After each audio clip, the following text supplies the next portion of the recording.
Reunir, restaurar, conservar, rescatar del olvido, preservar la gran historia y las costumbres más cotidianas. Detrás de cada colección hay una sensibilidad especial, sentido del deber, constancia y un mar de anécdotas e historias dignas de escuchar. Bienvenidos a Todo Colección, el podcast de los muy ilustres coleccionistas. A la televisión también le dicen caja tonta, y es una paradoja dado que para el aprendizaje los recursos audiovisuales son muy eficaces. Tal vez esta mala fama venga dada porque cuando nos sentamos ante la pantalla de televisión tendemos a evadirnos en el mundo de la fantasía. Desconectamos la parte racional del cerebro y nos preparamos para disfrutar del deporte, el cine, las series, los concursos, magazines e incluso de los documentales y noticieros, que de todo se programa en las cadenas de televisión. Lo que es evidente es que compartir en compañía los grandes momentos de la televisión son y serán una fuente inagotable de cultura popular y muy gratos recuerdos. Estás escuchando Todo Colección, el podcast de los muy ilustres coleccionistas. Bienvenido, bienvenida al episodio 148, en Cardinal 148 del podcast de Todo Colección. Hoy sintonizamos con un telenostálgico documentado. Miguel Herrero San José es un coleccionista y divulgador especializado en televisión y autor de 6 libros sobre la historia de los programas que nos han hecho más felices a través de la pequeña pantalla. Todo Colección, donde viven tus recuerdos. Hola Miguel, muchas gracias por atendernos en el podcast de Todo Colección. ¿Qué tal, Ignacio? Encantado de estar contigo hablando de televisión y del pasado. ¿El coleccionismo te viene de familia o lo tuyo es un caso particular? Bueno, pues es un caso particular en mi familia. El resto nunca han estado especialmente interesados por lo que es el coleccionismo así como tal. Fue una cuestión muy personal, muy relacionada con que me gustara el mundo de la televisión. Y el mundo de la televisión, además, que quieres conservar. Es decir, que no solo te vale con ver los programas, en el caso cuando era pequeño, los programas de televisión, sino también, de alguna manera, tener fotografías y tener documentos, entrevistas, etcétera, sobre todo en revistas. Era como una especie de... Era como hacer un libro sobre la programación de la semana y así conservar los recuerdos y lo que se vivía de pequeño. Entonces, a raíz de eso empezó el coleccionismo, el mundo de las revistas y luego ya a partir de ahí pues también el merchandising relacionado con los programas de televisión. Sí, porque nos llama la atención lo que es un coleccionista de televisión. Sí, habitualmente el coleccionismo se suele relacionar más, pues eso, un poquito con el mundo de los juegos, de los juguetes, de los álbumes de cromos y tal, un poco en cualquier temática, no necesariamente televisiva, puede abarcar cualquier cosa, incluso, yo qué sé, los animales o... En el caso de los muñecos, pues eso, bebés, niñas que juegan, que les crece el pelo, etcétera, etcétera. En mi caso era la televisión y es la televisión. Es como dejar constancia de todo lo que ha salido del medio, ¿no? Que el medio ha generado a través de sus personajes, las series, los programas, y hacer de todo ese mundo pues un coleccionismo muy especializado, digamos. ¿Nos puedes describir tus colecciones? ¿De cuántas piezas consta? Porque debe ser un archivo incalculable. Sí, realmente la manera de describirlo estaría bastante bien el tema del archivo, porque es difícil describirlo en cantidad. Yo lo suelo hacer más en tipos, ¿no? O sea, relacionado con el medio televisivo, por supuesto, el mundo de las revistas es lo que más se puede encontrar en mi casa. Teleindiscretas, Superteles, TPs, todas esas revistas que hablaban de la programación de la semana y que hacían entrevistas y daban pósters y demás. Pero luego, aparte de lo que son las revistas, pues todo lo que ha generado la televisión. Muñecos, mascotas de los programas, llaveros, cómics que parodiaban los programas y las series, los juegos de mesa. De hecho, por ejemplo, el programa 1, 2, 3 es uno de los reyes, ¿no? En este campo de coleccionismo, porque ya desde pequeño sacaban cantidad de material que es la base de mi colección, ¿no? Pues desde la Ruperta, la Botil, del chollo, el antichollo, de todo eso, había todo tipo de material, ¿no? Entonces hay de todo, hay álbumes de cromos, vinilos, hay, yo que sé qué más, muchísimo. Bueno, tengo hasta un chubasquero del 1, 2, 3, o sea que es que existe de todo. Y también una colección de libros escritos por ti porque analizas la televisión por décadas. Eso es, digamos que luego ese coleccionismo derivó a un trabajo en televisión durante 12 años de manera regular y luego unas colaboraciones más puntuales desde entonces, y a raíz de ese trabajo pues todo desembocó en una serie de libros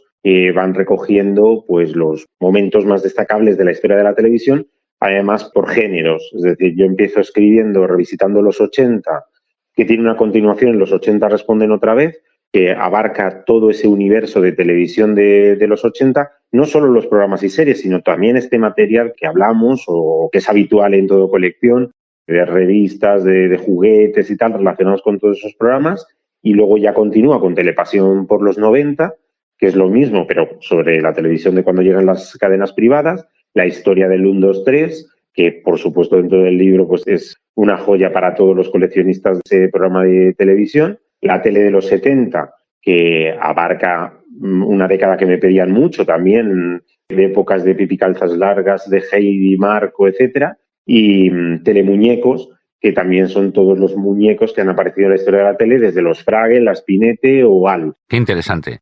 Miguel, la historia de la tele es nuestra historia más reciente.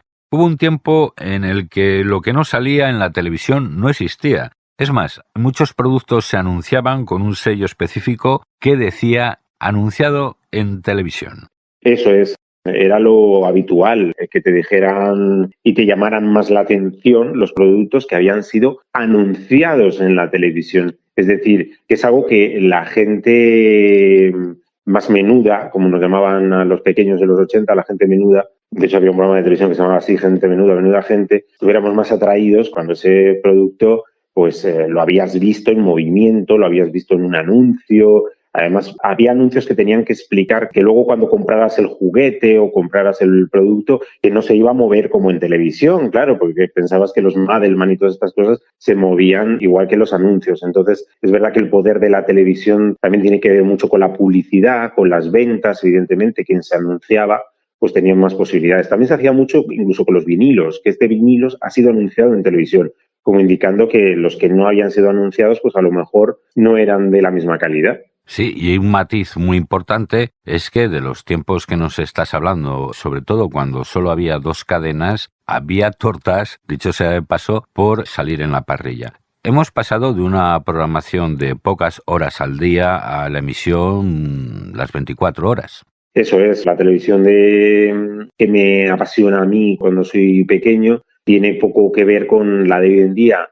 No necesariamente para bien, en el sentido de que es verdad que los productos eran de mayor calidad, o por lo menos, no sé hasta qué punto se puede definir la calidad, pero sí que eran productos más llamativos y que iban a quedar más en la historia, ¿no? A los programas de los 80, por ejemplo, Barrio Sésamo, El Hombre de la Tierra. El Hombre de la Tierra ya sería de los 70, pero se reponía en los 80. Todos esos programas conseguían pervivir más en el tiempo, a lo mejor por eso, porque era una televisión más limitada, menos horas, unos productos muy concretos, porque había una programación infantil muy potente que no solo veían los niños, lo veía toda la familia. A las 6 de la tarde era lo único que se emitía, los dibujos animados o Barrio Sésamo.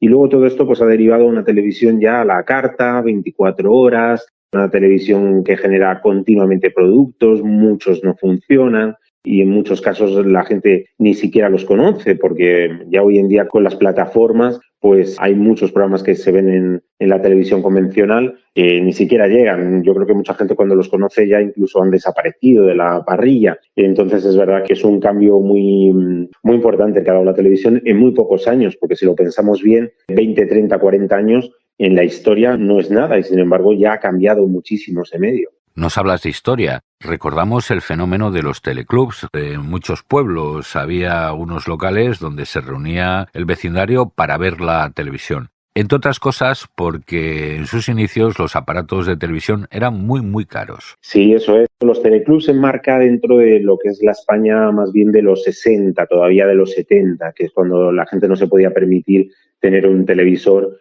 y lo que hacían en el bar del pueblo habitualmente o en un sitio habilitado para ver un programa de televisión, una emisión todos juntos.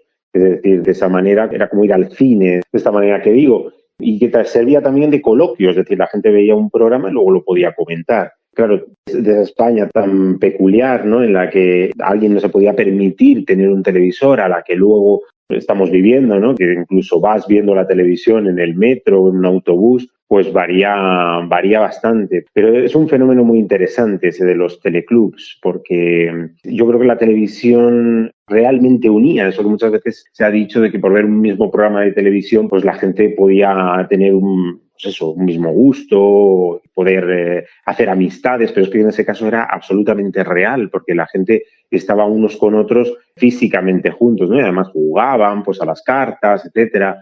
Yo creo que representa sociológicamente muy bien otra España que desde que la gente se podía permitir tener un televisor, pues ya cambió plenamente, claro. Si eres coleccionista, caerás en nuestras redes. Sigue la actualidad y los lotes más curiosos en los perfiles de Todo Colección en Facebook, Twitter, Pinterest, Instagram y canal YouTube de Todo Colección. Pasamos de las crónicas de un pueblo a las crónicas de tu colección. ¿Cuáles son las piezas de tu compilación de las que nunca te desprenderías, Miguel? Bueno, la verdad es que muchas veces lo pienso, digo, si tuviera que marcharme corriendo porque hay un incendio o una cosa, ¿qué es lo que me llevaría concretamente? Bueno, algo que suena así tan dramático, realmente para lo que sirve es para tú darle importancia a alguno de esos productos que consideres que es lo más importante. Es difícil elegir, ¿no? Imagino que le pasará a todo el mundo, pero yo particularmente tengo un cariño muy especial a la primera época, los primeros 2 años de Teleindiscreta, que son los que representan mejor mi infancia. Es decir, yo recuerdo perfectamente ir al kiosco y comprar la revista, recuerdo todos los objetos que regalaban, los pósters, pegatinas y demás que venía dentro, los cómics de la serie V. Y las portadas además son pues de la gente que mejor recuerdo tengo y más ha quedado en mi memoria, como pueden ser los protagonistas de esa serie, V, o Mayra, Gómez Kendall, 1, 2, 3. Entonces yo creo que algo que me gustaría tener siempre, en el caso de tenerme que deshacer de las cosas, serían especialmente esas revistas, donde viene pues prácticamente lo que es mi infancia plasmada en fotografías y en la programación. Hombre, nos estás recordando la mítica serie de V con Victoria, la que le gustaba comer los ratones, y por supuesto Donovan, que por cierto tienes una foto con él, le has conocido en persona. Pues sí, la V de la Victoria que pensábamos todos que teníamos que ganar a esos invasores alienígenas, yo creo que es el recuerdo más bonito junto con el 1, 2, 3 que tengo de toda mi vida. Y efectivamente, imagínate lo que es para un fanático de la serie V, que es otra. Claro, dentro de toda mi colección hay como pequeños apartados, pequeños grandes apartados, porque realmente es también de las cosas que más valoraría, sería de las cosas que me llevaría sin duda alguna, que me gustaría ahí guardar siempre, todo lo relacionado con la serie V, bien sea el material, el merchandising oficial que salió, como pues eso, las portadas de revistas y demás. Entonces tuve la suerte de conocer a Mark Singer de la serie V, Donovan, hace unos 3 años en Gijón. Llevaba como homenajeado, digamos, de una edición de un festival y además le llevé una Teleindiscreta que salía él en portada. Porque fíjate que era bastante curioso que en su época Teleindiscreta lo que hacía era llevar un ejemplar de la revista para cualquier entrevista y que posaran con él. Y entonces hay personajes como desde Liza Minnelli a Jane Seymour, la doctora Quinn, desde los protagonistas de cualquier serie posando con la revista de Teleindiscreta. Pero Mark Singer era tan popular que no se hizo, o sea, no se le llevó porque no se pudo acceder a él para una entrevista. Entonces, 30 años después, yo le llevé un ejemplar para que posara con ella. Entonces fue muy simpático. Conocer a Mark Singer y a Jim Butler, también la protagonista, fue un lujazo. Desde luego que sí, todos recordamos la sintonía de la batalla final, que por cierto es una sintonía, una banda sonora que sigue siendo actual. Estrellas de la tele que nunca se apagan. Tú has conocido a muchas. Pues sí, algunas se apagaron físicamente porque se marcharon después de conocerles yo, pero su luz, digamos, ahí por hacerlo un poco metafórico y demás, su luz siempre quedará ahí. La verdad es que he tenido la suerte de ir no solo conociéndoles, sino entrevistándoles y dejando plasmada una entrevista que en muchos casos está en YouTube, poniendo cualquiera de mis nombres, o sea, de mi nombre, vamos, de Miguel Herrero, cualquiera de esos entrevistados, pues van a poder disfrutar de por lo menos 3/4 de hora, 1 hora de charla, pues con mitos como Mayra Gómez Kem, José Luis Uribarri, como Verónica Mengotti y Pepe Carabias, que hacían aquel programa infantil del kiosco, Pepe Soplillo, pues con las chicas Hermida, con José Antonio Avellán de Tocata, con la propia Jen Butler, Dayana de V, que la entrevisté en un evento,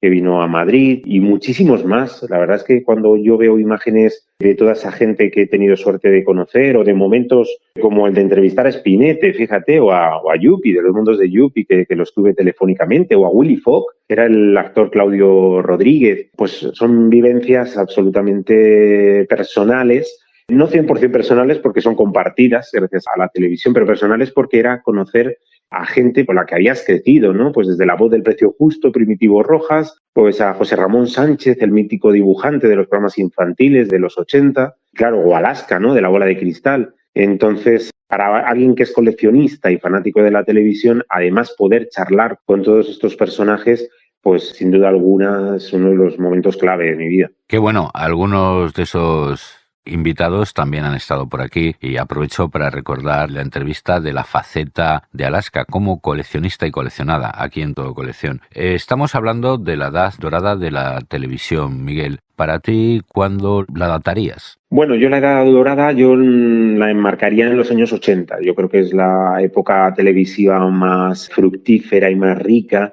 en el sentido de que yo creo que cuando la gente pensamos en la buena televisión, cuando a la gente le dices, oye, ¿tú qué veías en la televisión? Incluso hay referentes ochenteros que la gente marca en los 90 cuando son de los 80. Es decir, por ejemplo, Spinette luego se vio en los 90 en la televisión, en la 2, se emitió durante varios años por la tarde o por las mañanas, etcétera, pero es un elemento ochentero, 100%. Y mucha gente incluso que no vio el 1, 2, 3 de Mayra, pues dicen, ay, pues el 1, 2, 3, hombre, Mayra Gómez, ¿qué? No sé qué. Y a lo mejor ni siquiera lo han visto después por reposiciones, pequeños fragmentos, entrevistas donde ella ha hablado del 1, 2, 3. Entonces, claro, cuando hablamos de los 80, estamos hablando de como Pedro por su casa, de V, el equipo A, del 1, 2, 3, el inspector Gadget, Willy Fogg. Estamos hablando de Toccata, de Rocopop, hablamos de cantidad de programas emblema de la historia de la tele, como Y sin embargo te quiero, La edad de oro, El kiosco, La cometa blanca, Sabadabadá, Por la mañana con Jesús Hermida, Dinastía, Falcon Crest. Claro, es que es una lista tan larguísima de programas y series emblemáticos o de personajes, de anuncios, también muchos anuncios ochenteros que la gente recuerda, los anuncios de Freixenet y cosas por el estilo, de La Casera, La perrita Pipín, etcétera. Es decir, generó tantísimo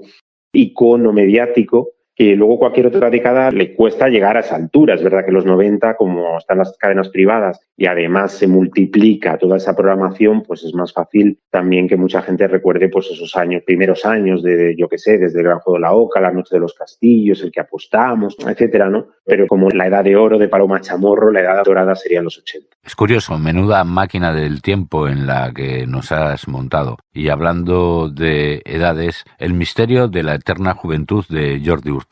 Pues sí, algo que queremos todos, un elixir para, revivir durante años y años y años con una imagen perfecta, porque hombre, evidentemente los años no pasan en balde, no se puede mantener igual que en Si lo sé no vengo, ¿no? Otro de los títulos clave de la televisión en el apartado de concursos en este caso. Pero sí es verdad que tiene, yo creo que una genética muy, muy buena, tiene además un espíritu muy juvenil y además Jordi, que encontró su gran piedra filosofal o su gran tótem en Saber y Ganar, llevaba varios años antes de ese programa, desde en el 97, llevaba varios años un poco en dique seco y pudo haberle ocurrido que desapareciera de televisión ya en el año 93, que hacía Juguemos al Trivial y que no funcionó aquel concurso. Y 4 años después, pues alguien tuvo la idea de darle ese programa, seguramente Sergi Saf, el director de Saber y Ganar, y hoy en día sea uno de los personajes más populares de la televisión, algo que ya te digo que en un momento determinado creo que ni él lo hubiera imaginado, porque pudo haber quedado relegado totalmente del mundo televisivo. Pero vamos, yo creo que dentro de 10 años todavía Jordi seguirá teniendo la misma genética. Los concursos de televisión siempre han tenido buena audiencia y se colaron hasta la cocina. De hecho, nos dejaron una gran cantidad de juegos de mesa. A tu juicio, los más famosos. Bueno, pues los más famosos, y solo tengo que tirar de los que tengo por aquí cerquita de casa, fueron muy, muy populares, por supuesto, el 1, 2, 3, que generó montones de juegos de mesa, o sea, no solo uno, sino que cada año iba variando, El País del Antichollo, La Carrera del Chollo, El Juego de la Botilde, etcétera, etcétera. Luego, muy populares, pues sería de los 90 especialmente El Lingo, de Ramoncín, Cifras y Letras, con Elisenda Roca, que todos pues tuvieron igualmente su juego de mesa para que en casa la gente pudiéramos seguir participando, no solo en el ratito que se veía en la televisión. Y luego hay otros que curiosamente no tuvieron, como El tiempo es oro, y eso que la popularidad fue tremenda, pero por supuesto no podemos dejar de nombrar El precio justo, de Joaquín Prat. Había habido uno en los 80, Todo queda en casa, con Pedro Sinaga, que tuvo poca repercusión, pero sin embargo los juegos de mesa a día de hoy son muy, muy valorados, muy requeridos. Luego, con la llegada de las cadenas privadas, hubo juegos de mesa, fíjate, de programas de Antena 3 como Polvo de Estrellas, que era un juego de la OCA, por supuesto, e incluso de Lo que necesitas es amor. Yo tengo un juego de mesa de Lo que necesitas es amor. O sea, es absolutamente increíble, pero llegó un momento en el que todo el mundo quería tener este tipo de juegos. Y luego ya un poquito más modernos, pues desde Allá tú, que presentaba Jesús Vázquez, Audacia con Jordi Estadella, y, por supuesto, Password y todos estos programas ya un poquito más modernos tipo Pasapalabra también tienen su popularísimo juego de mesa. Tu labor historiográfica, Miguel, porque a través de revistas como el Teleprograma, el TP, Teleindiscreta, unas publicaciones que tuvieron muchísimo auge y un gran público fiel. De hecho, hasta hace muy poco en los periódicos la sección de televisión era lo más consultado. Pues sí, efectivamente. Yo creo que para la gente más joven le pueda resultar incluso simpático, ¿no? Que la gente compráramos pues con la previsión de 7 o 10 días una revista para saber todo lo que se iba a emitir en televisión, tenerlo organizado y así saber perfectamente lo que se va a ver o no en los siguientes días. Pero es que hubo un momento que todo esto era absolutamente imprescindible, porque llegaron a convivir en el tiempo con unas ventas realmente estratosféricas, TP, Teleprograma, Teleindiscreta, Supertele y otras de los suplementos dominicales, como bien indicabas, el Semanal Televisión, Suplemento TV, Antena TV y luego en muchos momentos muchísimas otras como Teleticket y, yo tengo ejemplares de prácticamente todas y hay títulos muy, muy particulares, Teletodo. Siempre inventaban ahí alguna historia para sacar nuevos ejemplares. Han dejado, y además Todo Colección ha servido para muchos libros que han recogido la historia de la tele y seguramente algunos de los míos también. Todas esas portadas en muchos casos se han conservado gracias a los coleccionistas o a los vendedores de Todo Colección y en muchos casos yo te puedo decir, desde luego con total naturalidad, que el 80% de mi colección de revistas y de portadas proviene de Todo Colección. Es decir, que tanto las propias revistas, dejando en portada a todos esos personajes de la historia de la tele, es un recuerdo absolutamente delicioso porque luce muchísimo la imagen de cualquier serie o programa con el logotipo de la revista, como por supuesto Todo Colección, por hacer que la gente podamos desde cualquier rincón del mundo conservar algunas piezas que están perdidísimas, claro, desde su época. ¿Ya disfrutas de Todo Colección en la palma de la mano? Descarga la aplicación de Todo Colección en tu móvil. Compra, vende, negocia, puja.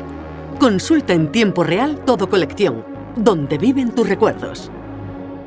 Llega el momento del saludo y cálido abrazo para los oyentes hispanoamericanos e hispano-oyentes que también escuchan el podcast de Todo Colección. La televisión unía a la familia ante la pantalla y también a la comunidad iberoamericana. El programa mítico de 300 millones. Ya vamos por 500 millones de hispanohablantes. Pues sí, nada, desde luego un saludo desde aquí a toda esa gente que desde cualquier rincón del mundo y especialmente a lo de Latinoamérica, desde Costa Rica, Perú, a cualquier país, el hecho de que sean coleccionistas y buenos conservadores de recuerdos en su memoria ya es un verdadero lujo y efectivamente en su época un programa llamado 300 millones nos unía a todos los hispanoparlantes a través de la música principalmente, luego también había reportajes, incluso los presentadores más populares de cada televisión aparecían en ese 300 millones pues como un guiño a cada país, ¿no? Pues a México, a Colombia. Y desde luego que sí, que es muy bonito que a través de un podcast como este podamos estar unidos también en esos recuerdos. Miguel, ¿qué te parece la irrupción de los nuevos soportes y plataformas? Parece ser que ya no se consume tanto la televisión en familia y tú sí eres un experto en eso de que la televisión nos une. Pues sí, a ver, las nuevas plataformas evidentemente han ayudado a continuar con el medio televisivo, que hubo gente que pronosticó que antes o después pues la televisión podía ir muriendo por desinterés, más bien, porque los productos fueran interesando cada vez menos y determinadas televisiones pues tuvieran el cine comercial, el cine de estreno, los partidos de fútbol, etcétera. Pero no, la verdad es que de alguna manera continúa perfectamente con lo que es el concepto de televisión. Al final, televisión no solo es el televisor que estaba casi siempre en el comedor, ¿no? En el centro del comedor, sino en este caso, televisor es igualmente pues, una pantalla pequeñita que tú trasladas, o bien pantallas del móvil que incluso se pueden abrir y extender la imagen. Y yo creo que está muy bien porque además ha eliminado algunos conceptos que aunque estaban bien en alguna parte, como por ejemplo el ver una serie cada semana, un capítulo, ahora por ejemplo hay series que las puedes ver enteras directamente. Entonces te hace estar más atento, perder menos detalles que posiblemente antiguamente con la televisión convencional, si no tenías vídeo, que no todo el mundo tenía vídeo además, eso lo volvías a ver más. O sea, nunca, durante años y años. Entonces, ahora no solo que esto lo puedas ver cuando tú quieres, sino además que puedas ver todo en una tarde, hace que estés más concentrado, que sepas más de la historia, que te fijes más en los detalles, en los guiños que han hecho los guionistas, etcétera. Y luego, por supuesto, pues el tenerlo todo bien conservadito ahí en una plataforma, pues también hace que muchos de los que nos hemos gastado muchísimo dinero, por ejemplo, en DVDs, pues ahí no se te estropee nada, no falle nada, no se te rompa nada, el sol no te haya quitado el color de la imagen, aunque yo soy mucho de lo físico, yo defiendo más lo físico que lo que está ahí guardado en una plataforma o en un pincho, pero sin duda las plataformas han ayudado mucho. Antes comentábamos los programas infantiles y es que la televisión contaba con mucho merchandising. En el último podcast del coleccionista, Juan Pedro del Kiosco de Aquela nos estuvo hablando acerca de la relación entre el kiosco y la televisión. Pues sí, el kiosco y la televisión están absolutamente relacionados y hasta condicionados en algunos casos. No solo había que ver un kiosco como el de Julián, el kiosquero de Barrio Sésamo, para darte cuenta de los personajes populares que había en ese momento, porque incluso había caretas, pues de eso, de Spiderman, de la serie de dibujos que había en ese momento, de Popeye, de los Picapiedra, de todo lo que se estaba emitiendo en ese momento rápido, y además tiene toda su lógica, ¿no? Las empresas rápido pensaban en generar productos que los niños lo compráramos, ¿no? Y entonces por eso a día de hoy son tan valorados, tan preciados y tan caros, ¿no? Muchas de las cosas que teníamos de pequeños, desde los álbumes de cromos, pues claro, al kiosco, a comprar el álbum, a comprar los sobres con los cromos, desde los chicles. Yo recuerdo que hay pequeños recuerdos que son básicos en mi infancia, que yo, ahora dices, ¿cómo eras tú con 4 o 5 años? Y los recuerdos que me vienen son los chicles de Ulises 31, de fresa y de menta. O sea, quiero decir, ¿por qué? Porque tu recuerdo está relacionado eso con ir al kiosco y comprar objetos que tuvieran que ver con las series de los 80. En mi caso, pues recuerdo cosas como Dr. Snuggles y cosas que están olvidadísimas para mucha gente, pero claro, en tu memoria está cuando fuiste allí y resulta que es que estaba colgado con pinzas, ¿no? Las revistas de televisión que ya hemos nombrado varias veces, como todos estos álbumes o 1000 historias, ¿no? Porque un kiosco, siendo un sitio tan pequeñito, estaba lleno de cantidad de material y muy diferente. Ahí tenías cómics, ahí tenías absolutamente de todo. Entonces el kiosco, desde luego, es uno de los grandes recuerdos, también en título, ¿no? Por aquel mítico programa de Verónica Mengotti y Pepe Soplillo. La nostalgia está muy bien, pero también el futuro es excitante. Miguel, ¿tus próximos proyectos coleccionistas o editoriales? Bueno, coleccionista siempre está ahí, o sea, eso todos los días.